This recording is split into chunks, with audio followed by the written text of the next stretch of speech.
شروع اللہ کا نام لے کر جو بڑا مہربان نہایت رحم والا ہے۔ اور جب قرآن پڑھا جائے تو اسے پوری توجہ سے سنو اور خاموش رہو تاکہ تم پر رحم کیا جائے۔ سبحان اللہ۔ پیارے مسلمانوں، ہمیں بھی غور کرنا چاہیے کہ جب قرآن پاک پڑھا جاتا ہے تو ہمیں سارے کام چھوڑ کر توجہ کے ساتھ قرآن پاک کی آیات کو سننا چاہیے اور خاموش رہنا چاہیے تاکہ اللہ تعالی ہم پر رحم کرے۔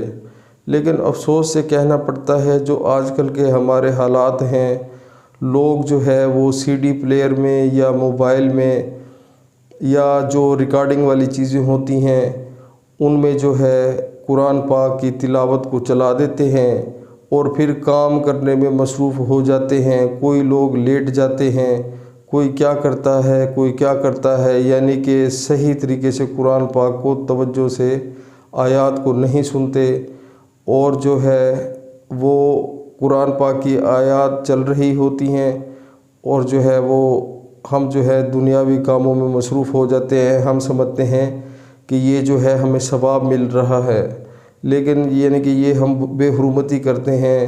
نعوذ باللہ، قرآن پاک کی تلاوت ہو رہی ہوتی ہے اور ہم دنیا کے کاموں میں مصروف رہتے ہیں۔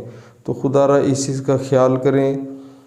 صبح جب اٹھیں قرآن پاک کو نماز کے بعد، فجر کی نماز کے بعد پڑھیں اور سچے دل سے پڑھیں اور خاموشی سے جو ہے اس کی، اگر آپ یعنی کہ کوئی اور گھر کا فرد تلاوت کرتا ہے تو اس کو خاموشی کے ساتھ سنیں اور اس کو توجہ کے ساتھ سنیں، انشاءاللہ بہت فائدہ ہوگا۔